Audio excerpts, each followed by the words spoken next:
നമസ്കാരം, ഞാൻ Ashmi Thomas. ഷിക്കിന world ടുഡേയിലേക്ക് ഏവർക്കും സ്വാഗതം. ഒക്ടോബർ 7 ആക്രമണങ്ങളിൽ ഹമാസിന് യാതൊരു ഖേദവുമില്ലെന്ന് ഭീകരസംഘടനാ ഉദ്യോഗസ്ഥൻ ഗാസി ഹമദ് CNN-നോട് പറഞ്ഞതായി റിപ്പോർട്ട്. ഒക്ടോബർ 7 ഇസ്രായേലിൽ നടന്ന ആക്രമണങ്ങളിൽ ഏകദേശം 1200 പേർ കൊല്ലപ്പെടുകയും 250-ലധികം ആളുകളെ ബന്ദികളാക്കുകയും ചെയ്തിരുന്നു. ഭീകരസംഘടന സൈനിക ലക്ഷ്യങ്ങളെ മാത്രമേ ആക്രമിച്ചിട്ടുള്ളൂവെന്നും ഒരിക്കലും സാധാരണക്കാരെ തട്ടിക്കൊണ്ടുപോകാൻ അവർ ഉദ്ദേശിച്ചിരുന്നില്ല എന്നുമാണ് ഹമദിന്റെ വാദം. ഒക്ടോബർ 7 ഹമാസിന്റെ ആക്രമണങ്ങളുടെ ഫലമായാണ് ചില രാജ്യങ്ങൾ പലസ്തീൻ രാഷ്ട്രത്തെ അംഗീകരിക്കുന്നതെന്നും ഇസ്രായേലിനെ ഒറ്റപ്പെടുത്തുന്നതെന്നും ഹമദ് പറഞ്ഞു.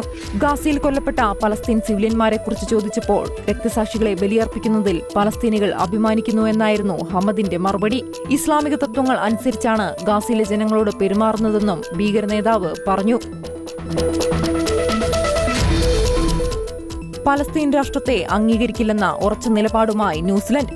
നിലവിലെ സാഹചര്യങ്ങളിൽ അംഗീകാരത്തിൽ ശ്രദ്ധ കേന്ദ്രീകരിക്കുന്നത് ഇസ്രായേലിനെയും ഹമാസിനെയും കൂടുതൽ വിട്ടുവീഴ്ചയില്ലാത്ത നിലപാടുകളിലേക്ക് തള്ളിവിടുമെന്നും വെടിനിർത്തൽ ഉറപ്പാക്കാനുള്ള ശ്രമങ്ങളെ സങ്കീർണമാക്കുമെന്നും ന്യൂസിലൻഡ് വിദേശകാര്യമന്ത്രി വിൻസ്റ്റൺ പീറ്റർ ഐക്യരാഷ്ട്രസഭയിൽ വ്യക്തമാക്കി. യുദ്ധം കൊടുമ്പിരികൊണ്ടിരിക്കുന്ന സാഹചര്യത്തിലും ഹമാസ് ഗാസയിലെ യഥാർത്ഥ സർക്കാരായി തുടരുകയാണ്. അടുത്ത ഘട്ടങ്ങളെക്കുറിച്ച് വ്യക്തതയില്ല. പലസ്തീന്റെ ഭാവി അവസ്ഥയെക്കുറിച്ച് വളരെയധികം ചോദ്യങ്ങൾ അവശേഷിക്കുന്നു. അതിനാൽ ഈ സമയത്ത് അംഗീകാരം പ്രഖ്യാപിക്കുന്നത് വിവേകപൂർണമായ തീരുമാനമായിരിക്കില്ലെന്നും വിൻസ്റ്റൺ പീറ്റർ പറഞ്ഞു. ഉത്തരവുകൾ അനുസരിക്കാതിരിക്കാൻ US സൈനികരെ പ്രേരിപ്പിച്ച കൊളംബിയൻ പ്രസിഡന്റ് ഗുസ്താവോ പെട്രോയുടെ വിസ അമേരിക്ക റദ്ദാക്കുമെന്ന് സ്റ്റേറ്റ് ഡിപ്പാർട്ട്മെന്റ്. പെട്രോയുടെ വീണ്ടുവിചാരമില്ലാത്തതും വിദ്വേഷം ജനിപ്പിക്കുന്നതുമായ പ്രവൃത്തികൾ കാരണമാണ് വിസ റദ്ദാക്കുന്നതെന്നും സ്റ്റേറ്റ് ഡിപ്പാർട്ട്മെന്റ് അറിയിച്ചു. അമേരിക്കൻ സൈന്യത്തിലെ എല്ലാ സൈനികരും ആളുകൾക്ക് നേരെ തോക്ക് ചൂണ്ടരുതെന്ന് ഞാൻ അഭ്യർത്ഥിക്കുന്നു. ട്രംപിന്റെ ആജ്ഞകൾ അനുസരിക്കരുതെന്നും മനുഷ്യരാശിയുടെ ആജ്ഞകൾ അനുസരിക്കണമെന്നുമായിരുന്നു പെട്രോയുടെ പ്രസ്താവന.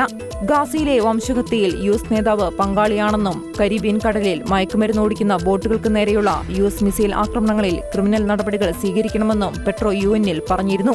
ന്യൂയോർക്കിൽ നടന്ന പലസ്തീൻ അനുകൂല പ്രതിഷേധക്കാരുടെ സമ്മേളനത്തിൽ പെട്രോ സംസാരിക്കുകയും ചെയ്തു. തായ്വാനിലെ അധിനിവേശത്തിന് തയ്യാറെടുക്കാൻ റഷ്യ ചൈനയെ സഹായിക്കുന്നതായി റിപ്പോർട്ട്. ചൈനീസ് വ്യോമസേനാ ബറ്റാലിയനെ സജ്ജമാക്കാനും പരിശീലിപ്പിക്കാനും സൈനിക ഉപകരണങ്ങളും സാങ്കേതികവിദ്യയും റഷ്യ ചൈനയ്ക്ക് നൽകും. വിതരണം ചെയ്യേണ്ട ഉൽപ്പന്നങ്ങളുടെ നിർമ്മാണം റഷ്യ ആരംഭിച്ചിട്ടുണ്ടെന്നാണ് റിപ്പോർട്ട്. എന്നാൽ ചൈന എന്തെങ്കിലും പണം നൽകിയതായോ ഏതെങ്കിലും ഉപകരണങ്ങൾ സ്വീകരിച്ചതായോ തെളിവുകൾ ലഭിച്ചിട്ടില്ല. 2027 തായ്വാനിൽ ഉണ്ടായേക്കാവുന്ന അധിനിവേശത്തെ നേരിടാൻ സജ്ജരായിരിക്കാൻ ചൈനീസ് പ്രസിഡന്റ് ഷീ ജിൻപിങ് തന്റെ സൈന്യത്തിന് ഉത്തരവിട്ടതായി ഉന്നത US ഉദ്യോഗസ്ഥർ പറഞ്ഞിരുന്നു. ചൈനയ്ക്കൊരു സൈനിക വിതരണക്കാരനായി മാറുകയും യുക്രൈനിലെ യുദ്ധത്തിന് പണം കണ്ടെത്തുകയും ചെയ്യുക എന്നതാണ് റഷ്യയുടെ ലക്ഷ്യമെന്നാണ് വിലയിരുത്തൽ. പതിറ്റാണ്ടുകൾ പഴക്കമുള്ള വ്യോമസേനയുടെ ചരിത്രമാണ് റഷ്യയ്ക്കുള്ളത്. അതുകൊണ്ടുതന്നെ ചൈനയുടെ സൈനിക ശേഷി റഷ്യയേക്കാൾ കൂടുതലാണെങ്കിലും ചില വിടവുകൾ നികത്താൻ റഷ്യയ്ക്ക് കഴിയും. ഇറാനുമേൽ ഉപരോധം വീണ്ടും ഏർപ്പെടുത്തുന്നത് വൈകിപ്പിക്കാനുള്ള ചൈനയുടെയും റഷ്യയുടെയും നീക്കങ്ങൾക്ക് തിരിച്ചടി. റഷ്യയും ചൈനയും ഇറാൻ അനുകൂലമായി UN രക്ഷാസമിതിയിൽ പ്രമേയം കൊണ്ടുവന്നെങ്കിലും രാജ്യങ്ങളിൽ നിന്ന് വേണ്ടത്ര പിന്തുണ ലഭിച്ചില്ല. യൂറോപ്യൻ രാജ്യങ്ങളും US-ഉം ഇക്കാര്യത്തിൽ 2 തവണ ചിന്തിക്കുമെന്നാണ് ഞങ്ങൾ വിചാരിച്ചത്.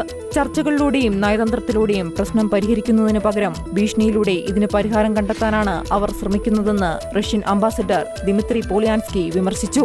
ഇറാനുമേൽ വീണ്ടും ഉപരോധം ഏർപ്പെടുത്തുന്നതിനുള്ള നടപടികൾക്ക് ബ്രിട്ടനും ഫ്രാൻസും ജർമ്മനിയുമാണ് തുടക്കം കുറിച്ചത്. ഇറാന്റെ വിദേശത്തുള്ള ആസ്തികൾ മരവിപ്പിക്കുക, ആയുധ കരാർ റദ്ദാക്കുക, ഇറാന്റെ ബാലിസ്റ്റിക് മിസൈൽ പദ്ധതിക്ക് പിഴ ചുമത്തുക തുടങ്ങിയ നടപടികളാണ് പാശ്ചാത്യ രാജ്യങ്ങൾ സ്വീകരിക്കാൻ ഒരുങ്ങുന്നത്.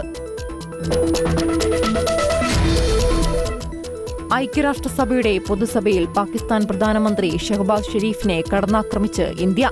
പാകിസ്ഥാൻ വീണ്ടും തീവ്രവാദത്തെ മഹത്വവൽക്കരിക്കുകയാണ്. എന്നാൽ നാടകമോ കള്ളമോ കൊണ്ട് വസ്തുതകളെ മറയ്ക്കാൻ സാധിക്കില്ലെന്നും ഇന്ത്യൻ നയതന്ത്രജ്ഞ പെറ്റൽ ഗലോട്ട് പറഞ്ഞു. ഭീകരവാദം പാകിസ്ഥാന്റെ വിദേശ നയത്തിന്റെ കേന്ദ്ര ബിന്ദുവാണെന്നും പഹൽഗാം ഭീകരാക്രമണത്തിന്റെ ഉത്തരവാദിത്തം ഏറ്റെടുത്ത റെസിസ്റ്റന്റ് ഫ്രണ്ടിനെ പ്രതിരോധിച്ച അതേ പാകിസ്ഥാനാണ് ഇതെന്നും ഗലോട്ട് പറഞ്ഞു. ഭീകരതയ്ക്കെതിരായ യുദ്ധത്തിൽ പങ്കാളികളാണെന്നത് നാട്യം മാത്രമാണെന്നും ഒരു ദശാബ്ദത്തോളം ഒസാമ ബിൻ ലാദന് അഭയം നൽകിയ രാജ്യമാണെന്ന് ഓർക്കണമെന്നും ഗലോട്ട് കൂട്ടിച്ചേർത്തു. സിന്ധു നദീജല കരാർ ഏകപക്ഷീയമായി നിർത്തിവെക്കാനുള്ള ഇന്ത്യയുടെ ശ്രമം കരാറിലെ വ്യവസ്ഥകളുടെയും രാജ്യാന്തര നിയമങ്ങളുടെയും ലംഘനമാണെന്ന് പാകിസ്ഥാൻ പ്രധാനമന്ത്രി ഷഹബാസ് ഷെരീഫ് പറഞ്ഞിരുന്നു. ഖൈബർ പക്തൂൺഖയിൽ പാക് സൈന്യം നടത്തിയ ഓപ്പറേഷനിൽ നിരോധിത സംഘടനയായ തെഹ്രീക്ക് താലിബാൻ പാകിസ്ഥാനുമായി ബന്ധമുള്ള 17 തീവ്രവാദികൾ കൊല്ലപ്പെട്ടതായി റിപ്പോർട്ട്. ഇന്റലിജൻസ് വിവരങ്ങളുടെ അടിസ്ഥാനത്തിൽ ഫ്രോണ്ടിയർ കോപ്സും പോലീസും സംയുക്തമായാണ് ആക്രമണം നടത്തിയത്. കറക് ജില്ലയിലാണ് ഓപ്പറേഷൻ നടന്നത്. സൈന്യം അടുത്തെത്തിയപ്പോൾ ഭീകരർ വെടിയുതിർത്തുവെന്നും തുടർന്ന് നടത്തിയ തിരിച്ചടിയിൽ 17 ഭീകരർ കൊല്ലപ്പെട്ടുവെന്നുമാണ് റിപ്പോർട്ട്. തീവ്രവാദികളുടെ പക്കൽ നിന്ന് വലിയൊരു ആയുധശേഖരവും വെടിക്കോപ്പുകളും കണ്ടെടുത്തതായും പോലീസ് പറഞ്ഞു. തെക്കേ അമേരിക്കൻ രാജ്യത്തിനെതിരെ അമേരിക്ക അധാർമികവും നിയമവിരുദ്ധവുമായ സൈനിക നടപടിക്ക് തയ്യാറെടുക്കുകയാണെന്ന ആരോപണവുമായി വെനിസ്വേലൻ വിദേശകാര്യമന്ത്രി ഇവാൻ ഗിൽ പിന്റോ ഐക്യരാഷ്ട്രസഭയുടെ പൊതുസഭയെ അഭിസംബോധന ചെയ്ത് സംസാരിക്കുകയായിരുന്നു അദ്ദേഹം. മയക്കുമരുന്ന് വിരുദ്ധ പ്രവർത്തനങ്ങളുടെ മറവിൽ അമേരിക്ക സൈനിക ആക്രമണം ആസൂത്രണം ചെയ്യുന്നുവെന്നാണ് പിന്റോയുടെ ആരോപണം.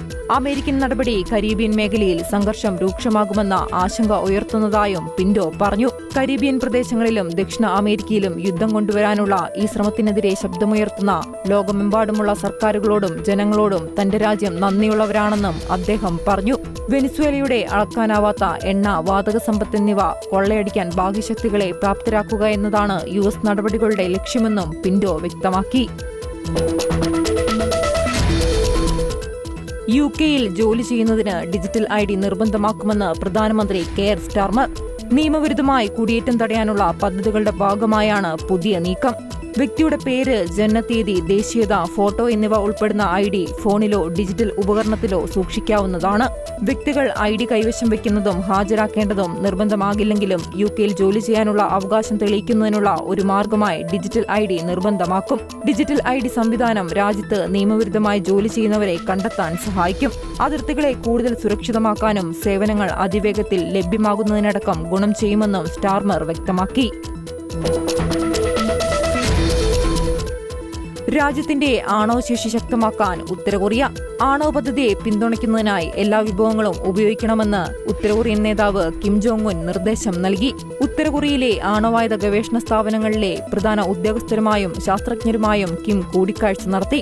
ദേശീയ പരമാധികാരം, സുരക്ഷ, താൽപര്യങ്ങൾ, വികസനത്തിനുള്ള അവകാശം എന്നിവ ഉറപ്പാക്കാൻ കഴിയുന്ന ആണവ പരിചയം വാളും നാം നിരന്തരം മൂർച്ചകൂട്ടുകയും പുതുക്കുകയും ചെയ്യണമെന്ന് കിം പറഞ്ഞു. അതേസമയം യുറേനിയം സമ്പുഷ്ടമാക്കുന്നതിനുള്ള രഹസ്യപ്രവർത്തനം ഉൾപ്പെടെയുള്ള ഒരു ആണവായുധ പദ്ധതി ഉത്തര കൊറിയ പതിറ്റാണ്ടുകളായി പിന്തുടരുന്നുണ്ടെന്ന് ദക്ഷിണ കൊറിയൻ പ്രസിഡന്റ് ലീ ജെങ് മ്യൂങ് പ്രതികരിച്ചു. ഇത് പ്രതിവർഷം 20 ആണവായുധങ്ങൾ വരെ നിർമ്മിക്കാൻ അനുവദിക്കുന്നുണ്ട്. വേൾഡ് ടുഡേ സമാപിക്കുന്നു. നന്ദി, നമസ്കാരം.